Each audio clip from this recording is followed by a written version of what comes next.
Good morning and welcome to the Kindness Project Live on the 3rd of June. Can you believe it's June already? June already. We are back in the office. It's just me and you. And it's weird because it's such a large building and we are the only ones in here at the minute. Ooh. Ooh. How you doing? Spooky doodle. Spooky doodle. I'm joined by a 16-year-old girl who still uses the phrase spooky doodle. It's Charlotte Dames. And I'm joined by a man who finishes all of his games to completion. It's Chris Dames. Yeah, you know what? I am a bit of a completionist. But I was saying there's certain games that you give a bit more on. But you're still playing Pokemon at the minute, aren't you? I love Pokemon. Don't diss people playing Pokemon. You know what? During lockdown, when you've done your daily exercise, you've been out capturing Pokemon, haven't you? Pokemon Go is great. Like Pokemon Go has had a bit of a resurgence because of in my life. I don't know about anyone else's, but yeah. What you caught?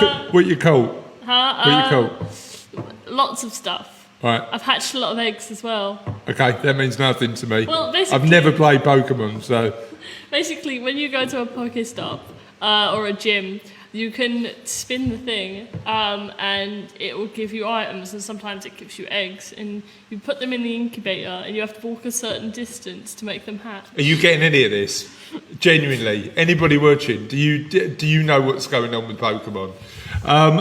Interestingly, I remember sitting in a cafe in Paris probably about 8 or 9 years ago, and you tried to explain Pokemon then, but you tried to pretend you didn't want to, because you were only 8 or 9 at the time, and you didn't want to go straight into Pokemon conversation, so you went, Dad, what's your favourite colour?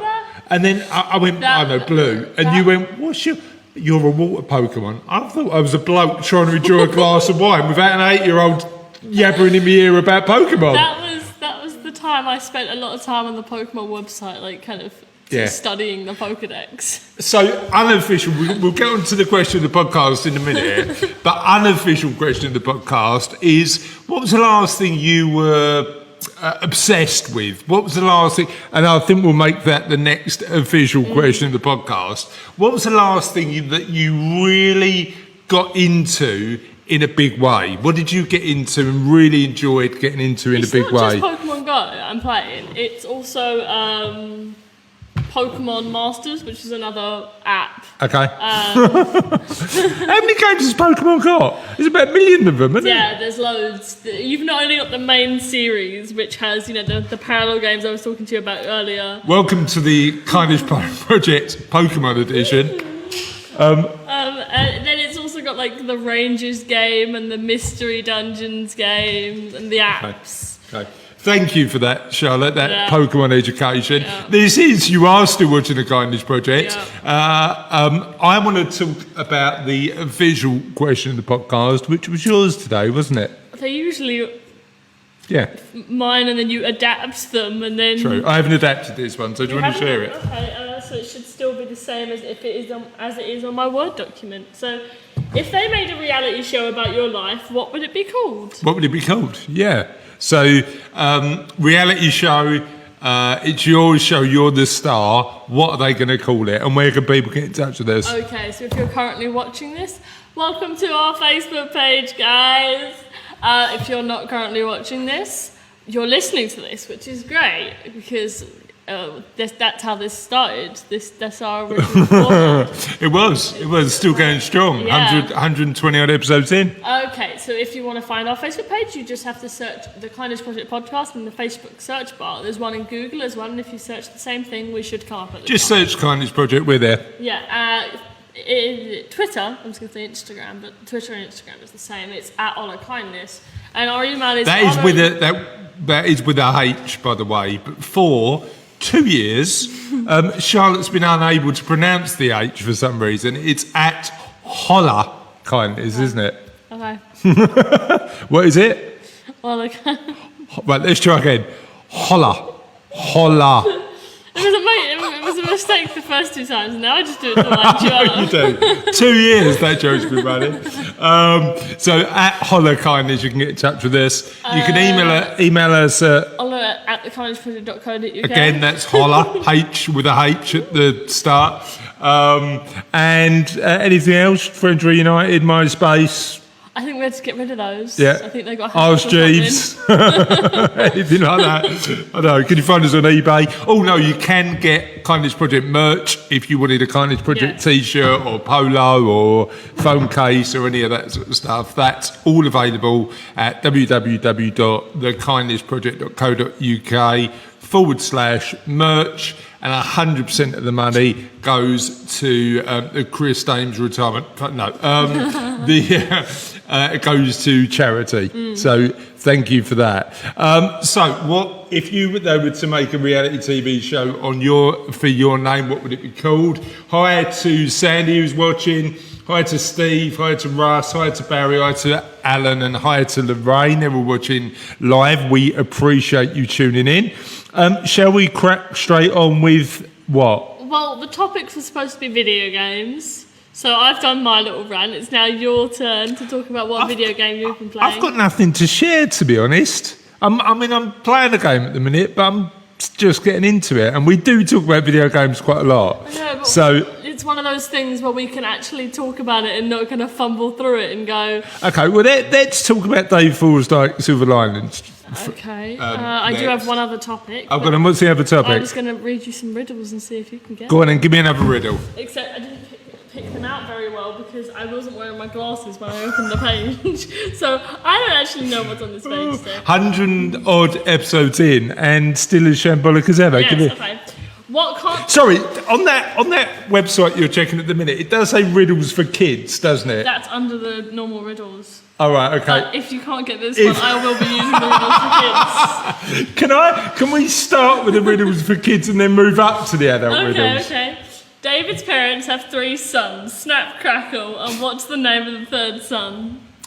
David. Yeah, there we go. Give me another one. Give me another kids one because it's boosting my confidence. Go on. Well, it has many keys but can't open a single lock. A locksmith. No. Don't know. A piano. Oh, of course it is. One more kids one because my confidence went up and then it dipped and now it needs to go up again. Where does today come before yesterday? Where does today come before yesterday? In the dictionary. Hey, you want a tricky one now? Don't patronise me. Oh, well done. You got the kids ones right. Well done. So easy. Go on, give me another one. Okay.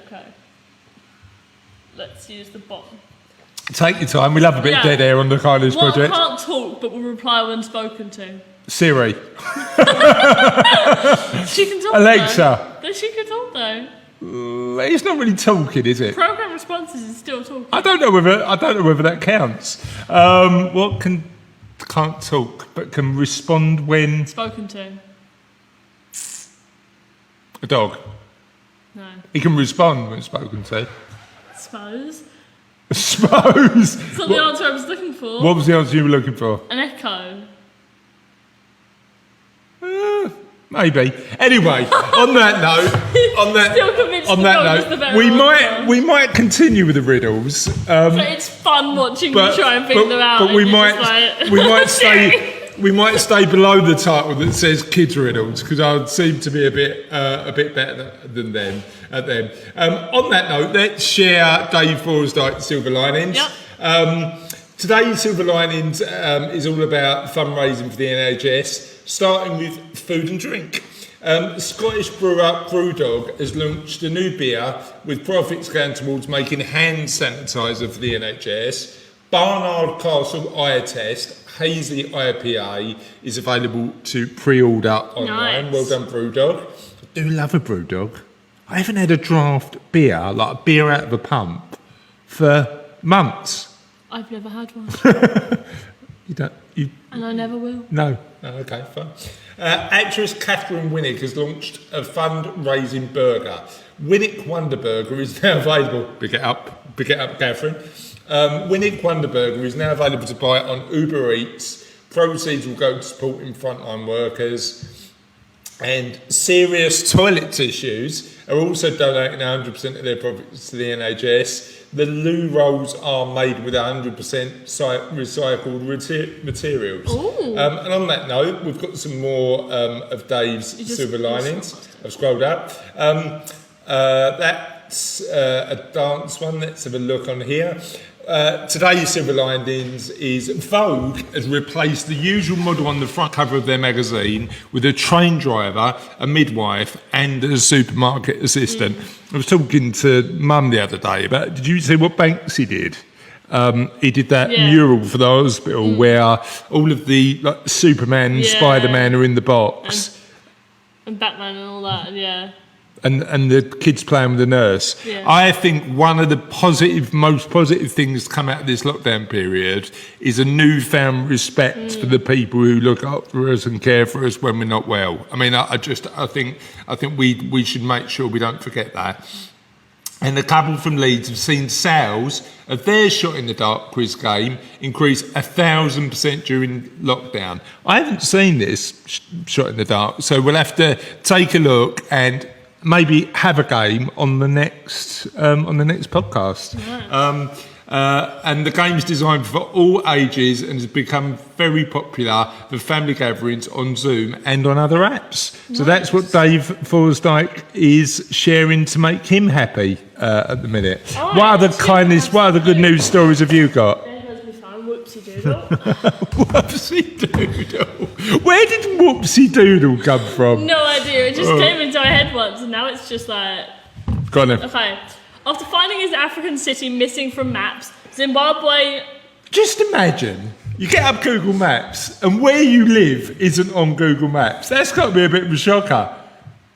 Go on. Sorry. Zimbabwe. Imagine. Go on. Can't work with you, can I? 2 years. Anyway, Zimbabwe man creates 2,000 miles of Google Street Views. Well, he did it himself. Talk to me about it. After discovering that his hometown was entirely absent from Google Street View, one man from Zimbabwe decided things had to change. When Tawanda Kanhema moved to the United States in 2009 from Harare, right, yeah, sorry, whoopsies. Whoopsie doodle. Whoopsie doodle. The capital of his country, Zimbabwe. Sorry, my phone just shut again. He might have looked forward to showing people what his hometown looked at as a major African city.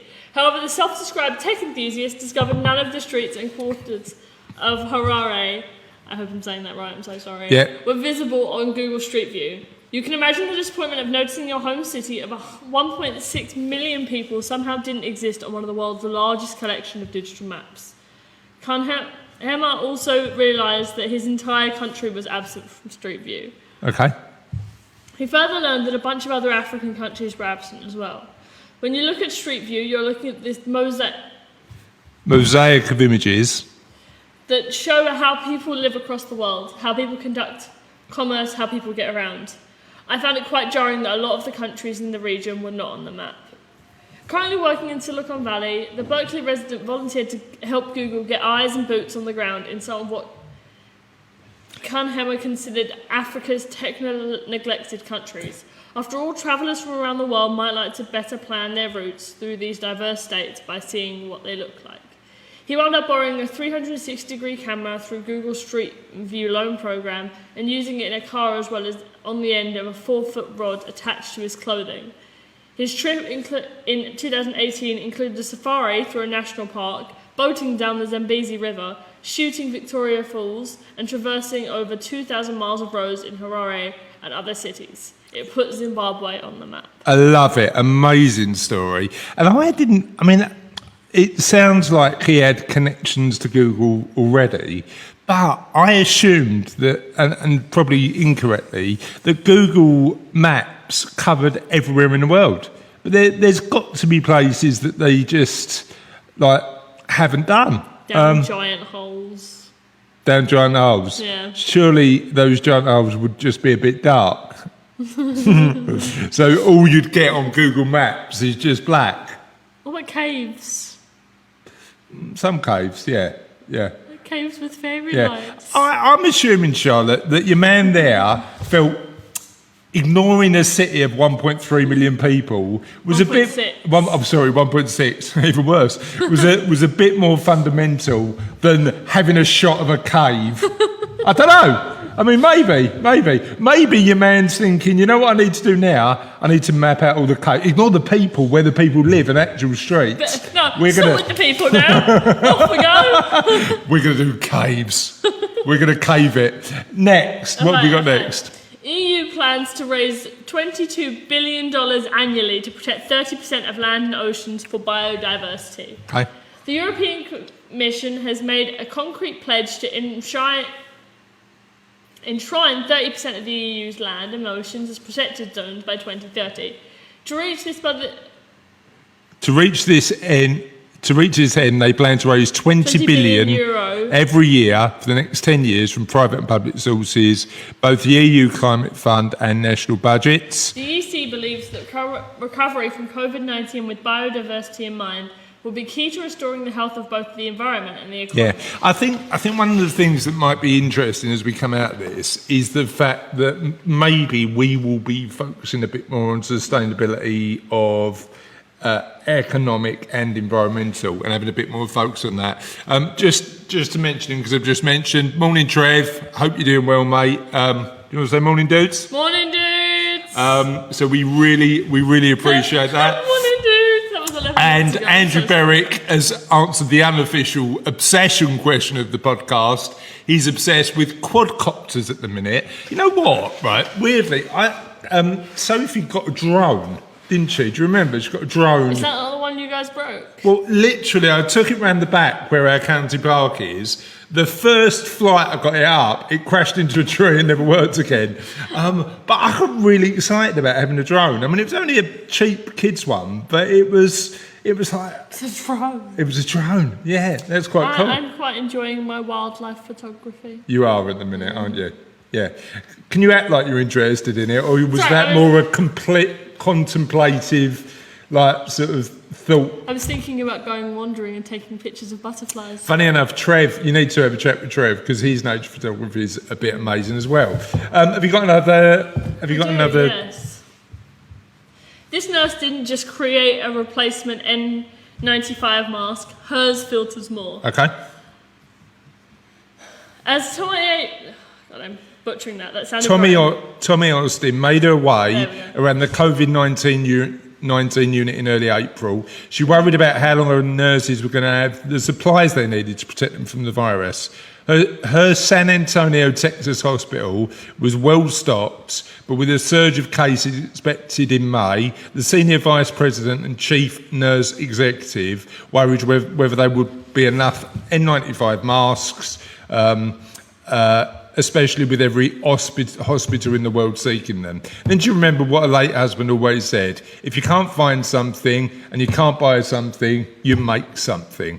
So that's what Tommy did. The nurse scientist whose resume is crammed with credentials like an MBA, a PhD and an NEABC, which apparently is a Nurse Executive Advanced Board Certified, whatever that means, began building a better mousetrap. In her rare free time, she enjoys embroidery and quilting, and she made replacement masks. Love that story, because that's somebody who is... Oh, go on. Even after long days at her university health system job, she worked through the night to perfect her mask. She remembered her husband teaching her about the best air conditioning filters for their home, being electrostatic.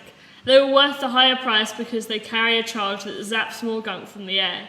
So when Tommy went shopping for materials for this project, she remembered the word electrostatic.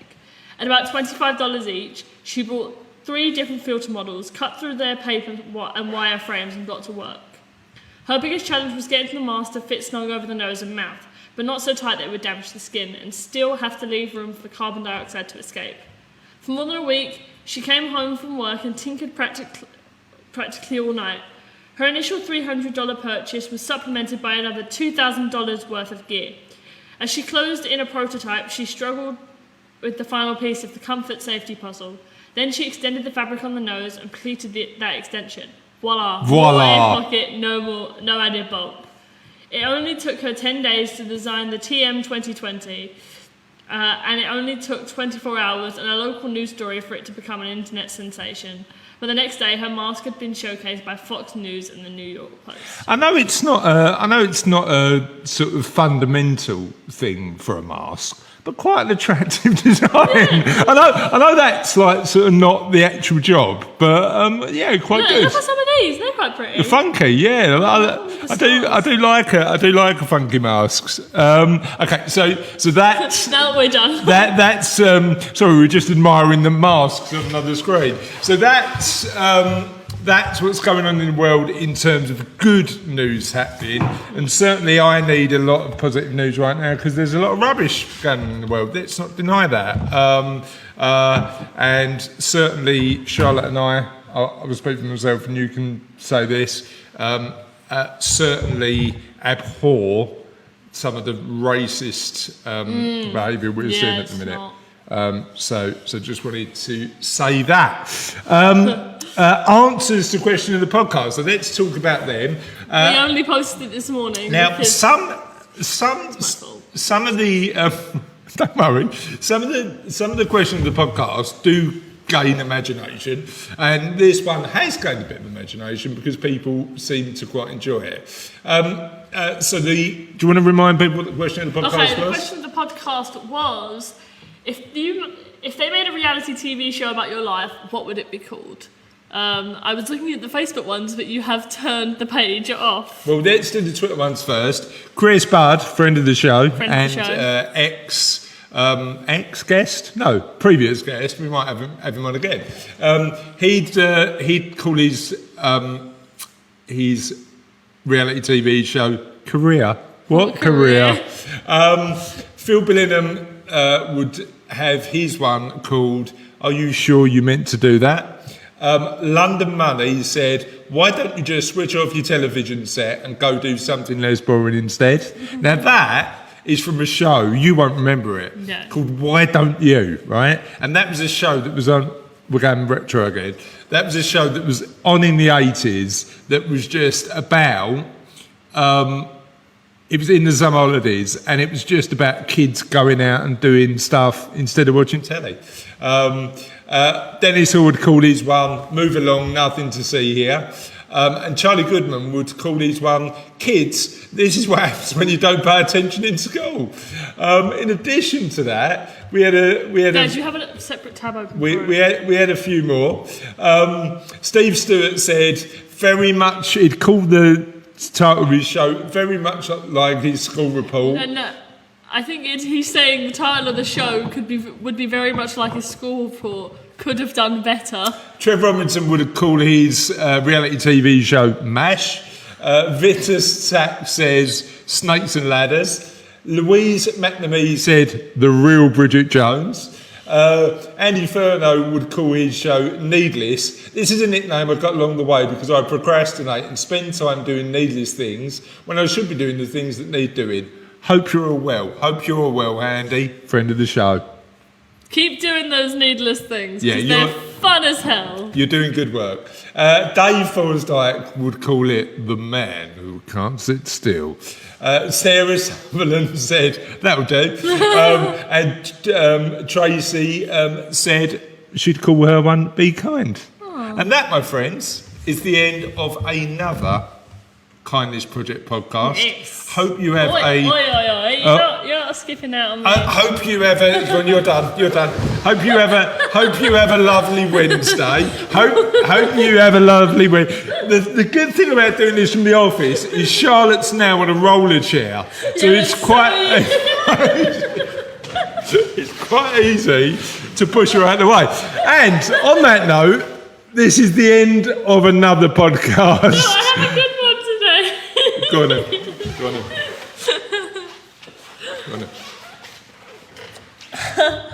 The setup better be good, otherwise you're going. Where is the best place to buy chicken stock? The chicken stock market. Yeah. Hey! And on that note, we'll see you next time. Bye!